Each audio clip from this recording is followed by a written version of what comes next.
I'm coming at you today with a very heavy heart because something very important to many of you has died.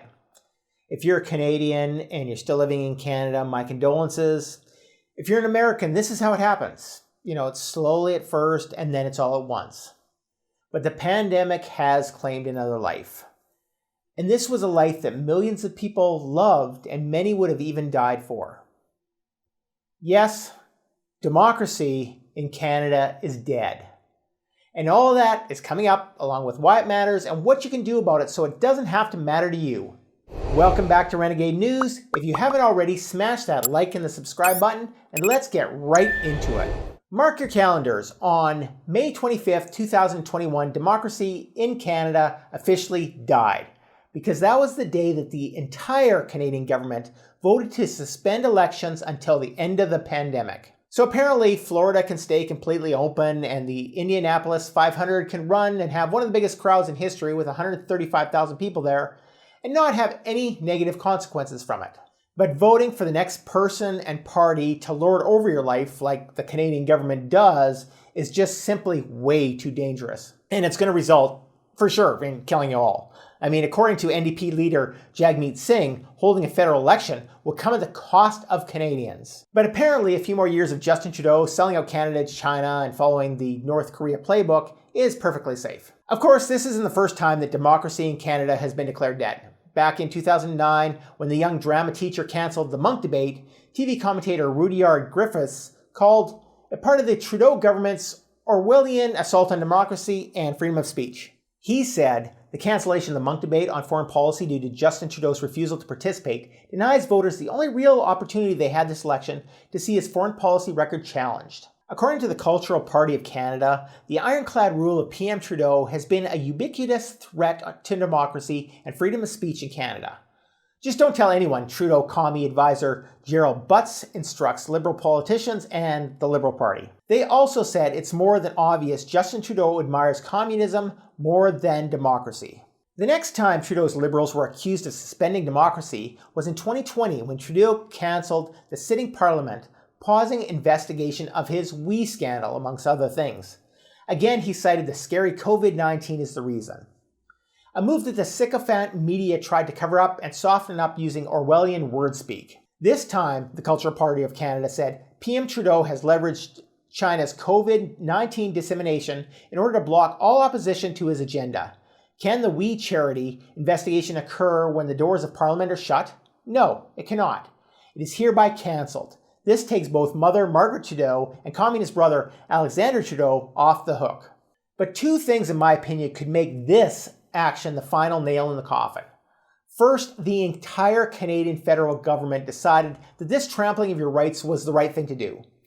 According to Global News, there were 327 MPs from all parties voting in favor of the motion, which says it is the government's responsibility to do everything possible to avoid calling voters to the polls before the end of the pandemic.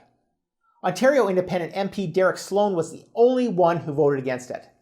That means that 327 people out of 328 people in the federal government voted to get rid of your few remaining rights in removing your right to vote. These are the opposing parties who pretend to disagree, but yet once again, they are all agreeing to take away your rights to choose your elected officials. On a positive note, all you fuckers were telling me that if you don't like it, then vote them out.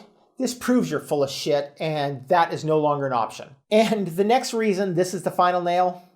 Because this suspension might never end. Technically, this suspension is only supposed to last until the end of the pandemic. But when is that? The Canadians are now talking about COVID-0. In other words, when there are no more cases of COVID left. ZeroCovidCanada.org describes itself as a national group of researchers, physicians, engineers, activists, lawyers, educators, and concerned citizens who are calling on Canadians leaders to adopt a zero-COVID strategy. In other words, they believe Canada should get even more draconian in its rules until there are no COVID cases left. Of course, this is a branch of an organization that was started by Bar Yam, a pandemic expert, at the head of endcoronavirus.org. He also recommended that the community engage the disease in the streets by identifying anyone with symptoms, isolating them, and employing contract tracing to find anyone they'd recently been around. So in other words, this asshole believes the police should be going out there, grabbing anyone who coughs or blows their nose or pretty much anything else, along with anyone that they associate with, and tossing them into some kind of detention center. I shouldn't have to explain this to you, but thousands of signatures on a petition pushing for COVID-0 tells me that I have to remind you again, COVID is not just going to vanish. Remember back about 14 months ago when it was 2 weeks to flatten the curve?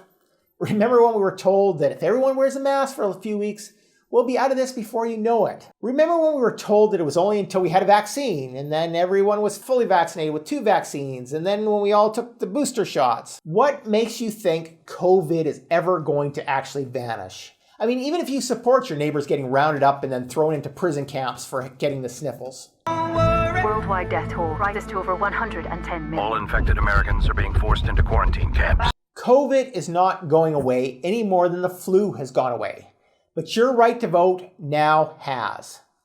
And if they keep this pandemic going just a little while longer, so will the will of Canadians to actually do anything about it.